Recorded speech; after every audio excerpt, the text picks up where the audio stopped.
É disso que se trata. Não ligam a mínima para o combate ao narcotráfico. A mínima.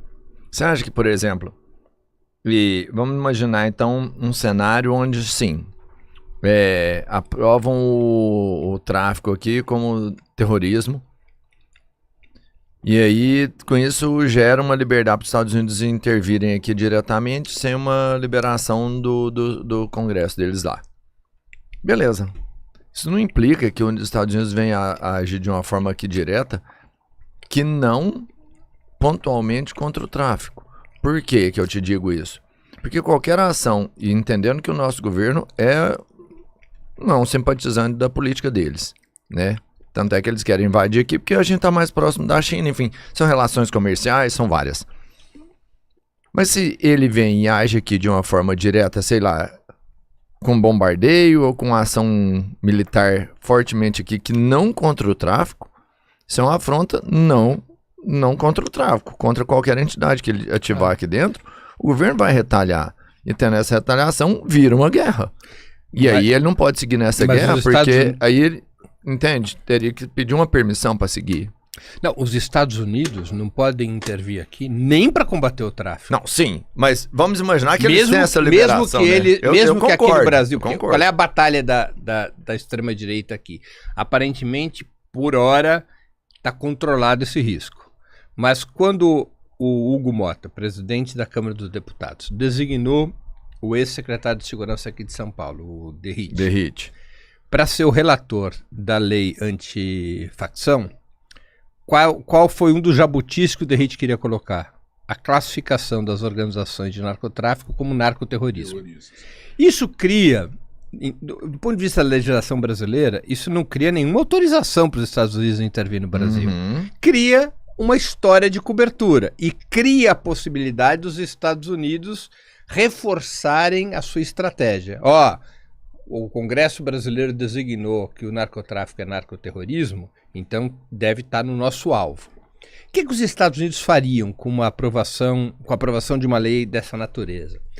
A primeira coisa que os Estados Unidos fariam, Robertinho, é algo que eles sempre quiseram fazer e nunca conseguiram, que é ter uma base militar na Tríplice Fronteira, em nome do combate ao narcoterrorismo. Ali na fronteira entre Brasil, Paraguai e Argentina. Nunca conseguiram ter. Porque o peso do Brasil é suficientemente forte para impedir isso.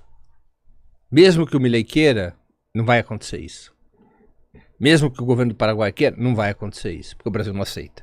Agora, aprovada a lei antiterrorista e, eventualmente, um candidato de direita vencer as eleições do ano que vem, torna viável fazer o que existe na Colômbia, que é ter uma base militar norte-americana dentro do país.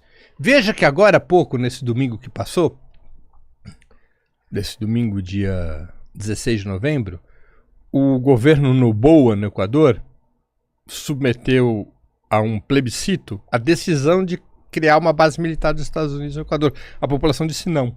Ele achava que ia ganhar e perdeu. Mas este é um movimento dos Estados Unidos.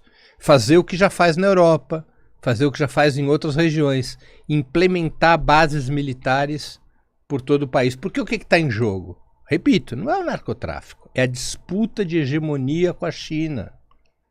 E a América Latina, os Estados Unidos consideram o seu backyard, como eles dizem em inglês, o seu quintal traseiro, para ser assim mais explícito. Não é nem aquele quintal não, bonito frontal, ali. Não, o frontal é o Canadá, né? O quintal verdade, bonito, o jardim, é o Canadá. O backyard é o quintal traseiro, que é a América Latina. Né? Nós temos que levar em conta que os Estados Unidos, desde 1823, ele opera sua política externa a partir de uma doutrina chamada Doutrina Monroe. Monroe foi um presidente dos Estados Unidos, era presidente naquela época, e essa doutrina ela tem uma frase emblemática, que é a América para os americanos.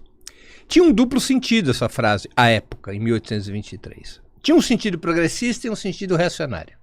Qual era o sentido progressista? Os Estados Unidos queriam expulsar o colonialismo europeu das Américas. Espanha, Reino Unido, França, Holanda, queria expulsar.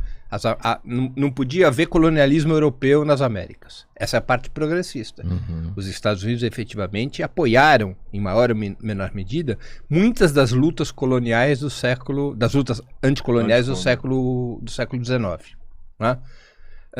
Agora, tinha o aspecto reacionário dessa doutrina, porque no fundo a frase, Robertinho, é assim: a América para os americanos do norte.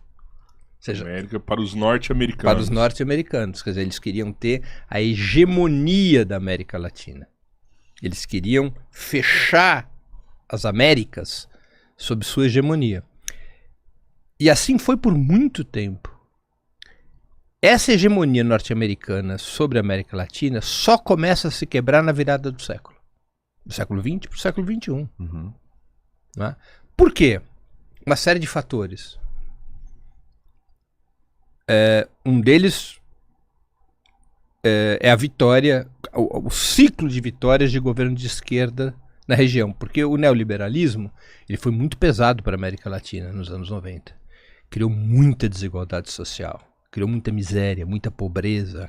Os anos 90, quando são adotadas as reformas liberais pelos governos de direita, incluindo aqui no Brasil pelo governo Collor, que foi curto, mas principalmente pelo governo Fernando Henrique Cardoso, essas reformas liberais tiveram consequências sociais dramáticas no Brasil. Não é? Dramáticas. Isso criou, não apenas no Brasil, mas em toda a América Latina, isso gerou uma grande insatisfação social. E os partidos de esquerda começam a ganhar eleições. O primeiro a ganhar é Chávez, na Venezuela, em 98. Depois é o Lula, em 2002. E assim foi. Bolívia com Evo Morales, Argentina com Néstor Kirchner, o Equador com Rafael Correa, e por aí vai. Lugo no Paraguai, Zelaya em Honduras, né? Embora o Zelaya tenha vencido por um partido que não era de esquerda, depois ele virou de esquerda. Na Argentina teve também. Na Argentina, o Néstor Kirchner, né? Depois no Uruguai, o Tabaré Vázquez, e depois o nosso Pepe Mujica, né? Então a esquerda começa a ganhar eleições. E não só ganhar eleições, você começa a ter verdadeiros episódios de rebelião social na América Latina contra o neoliberalismo. A começar em 2001, com a rebelião contra o governo de la Rúa na Argentina. Foi uma insurreição popular. O de la Rúa saiu fugido de helicóptero da Casa Rosada. Teve que renunciar. A Argentina teve 4 presidentes em poucos dias. Uma crise de grandes proporções. Né?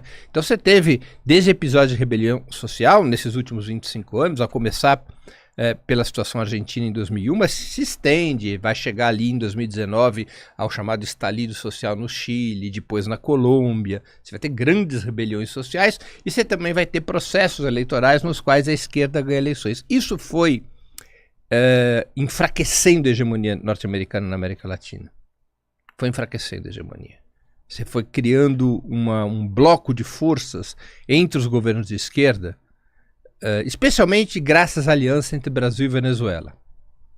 Essa foi fundamental. Foi fundamental. Foi criando um bloco contra-hegemônico que deu origem a instituições contra-hegemônicas. É quando se cria a Unasul, que é a União de Todos os Países da América do Sul. Depois se cria a CELAC, que é a Comunidade dos Estados Latino-Americanos e do Caribe, que é a primeira organização desse continente, Rodrigão, primeira organização desse continente sem a participação dos Estados Unidos e do Canadá. É a primeira vez que a América Latina se unifica numa organização sem Estados Unidos e Canadá, foi com a CELAC. Então são um conjunto de passos muito importantes que foram sendo dados e que enfraqueciam a hegemonia norte-americana na região. Em paralelo, as relações comerciais com a China avançavam e as relações comerciais com os Estados Unidos decaíam. Né? E esse enfraquecimento de hegemonia para os Estados Unidos, aos olhos do governo atual em especial, aos olhos do governo Trump, é mortal. Porque qual é o cálculo que o Trump faz? O Trump faz um cálculo de que ele não tem como, a curto e médio prazo pelo menos, recuperar a hegemonia norte-americana na Ásia e na África. Porque a influência chinesa já é muito importante. Né? Na Europa, é uma relação conflituosa por conta da existência de estados imperialistas também na Europa que querem cuidar dos seus interesses. Onde é que os Estados Unidos podem recuperar mais rapidamente a hegemonia? Dentro de um plano estratégico? Na América Latina. Né? Então é disso que se trata. Né? É disso que se trata. Uma operação militar, político-militar, para recuperar hegemonia na América Latina, restabelecendo o dogma da doutrina Monroe. A América para os americanos do Norte. Né? Restabelecendo a doutrina Monroe. Bruno, isso você decisivo. falou assim, você vai seguindo aí, eu sei que você tem um cronograma mental aí que você consegue seguir. É porque você falou da união do Brasil com a Venezuela e foi importante naquele momento. E foi a primeira vez que os blocos se unem, deixando os Estados Unidos não participar dessa primeira, né, desse evento em especial.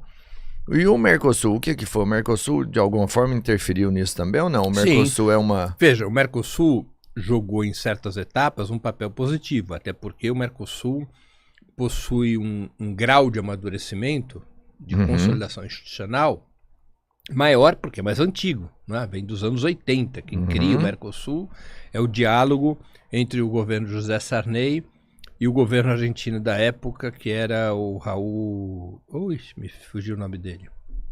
Daqui a pouco eu lembro. Tá. Né? Que era... Os dois países estavam saindo de ditaduras. O Brasil com Sarney e a Argentina também saiu de ditadura em 83. Então esses dois países são a base para o Mercosul. Então o Mercosul é antigo. Agora, o Mercosul, como envolve um número pequeno de países, Entendi. é fácil ser sabotado, né? Basta ser eleito um governo de direita na Argentina e acabou o Mercosul. Quebrou. Saiu Na verdade, metade, né? Nem na Argentina, basta eleger no Paraguai um governo de direita, porque funciona por um mecanismo de consenso, né? De consenso, o Mercosul. Então, quando se cria a Unasul, que é uma iniciativa do Chaves e do Lula, foi assim, vamos criar uma organização política, não é uma organização comercial, o Mercosul é uma organização comercial. Sim. Né? A Unasul é uma organização política.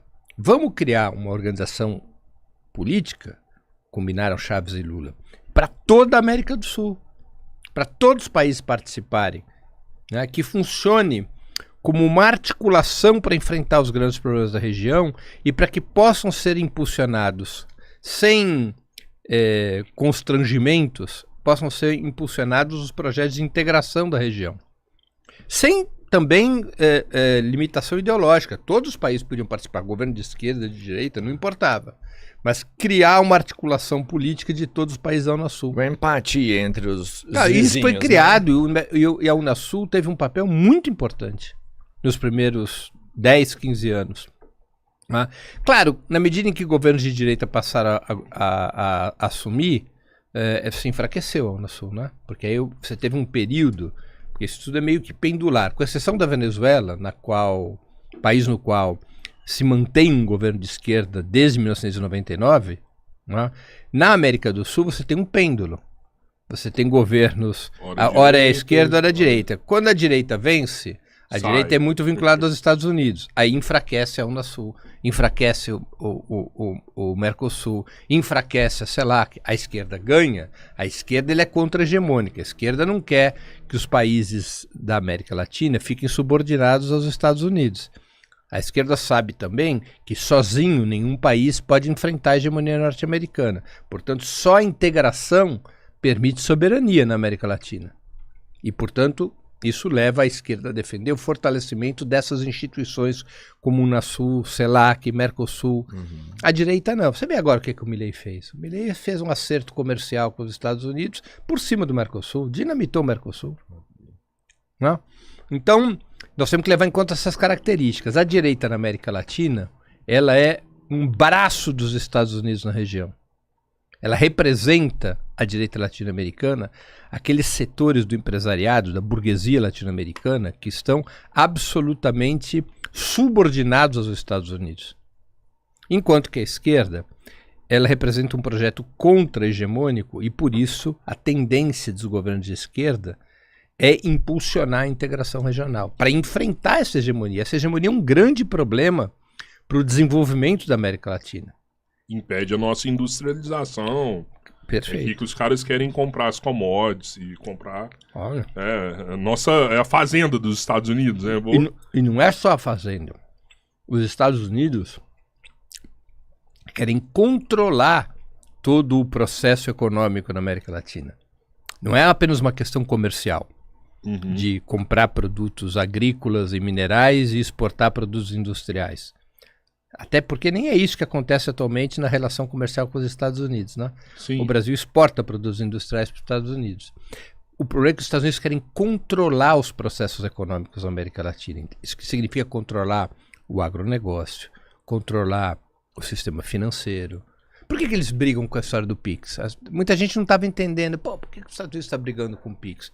Porque o PIX liquida os cartões de crédito, gente, a médio e longo prazo. A história agora do PIX parcelado, por que a pessoa vai usar o cartão de crédito? A gente sempre falou isso aí, tipo, você vai usar uma grana de cartão, cada vez que você tá passando um cartão ali, você tá largando um pouco com eles, né? O Pix é moeda direta, é como se você estivesse usando dinheiro, dinheiro vivo. Então os Estados Unidos querem controlar os processos econômicos. Porque o desenvolvimento capitalista na América Latina sempre foi subordinado aos Estados Unidos depois do pós-guerra. Antes era subordinado predominantemente ao Reino Unido, mas no pós-guerra, no pós-Segunda Guerra Mundial, subordinado aos Estados Unidos. O subdesenvolvimento da América Latina tem a ver com isso, com a dependência em relação aos Estados Unidos. Para a América Latina se desenvolver, ela precisa romper os laços de dependência.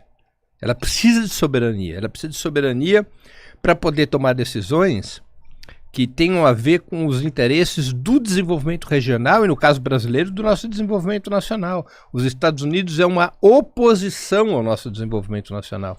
Ô Breno, mas quando é criada a doutrina Monroe, a gente precisa dominar a América para nós, né? Então, e isso não é um processo de guerra, de imposição de força, é um processo de influência, de inteligência.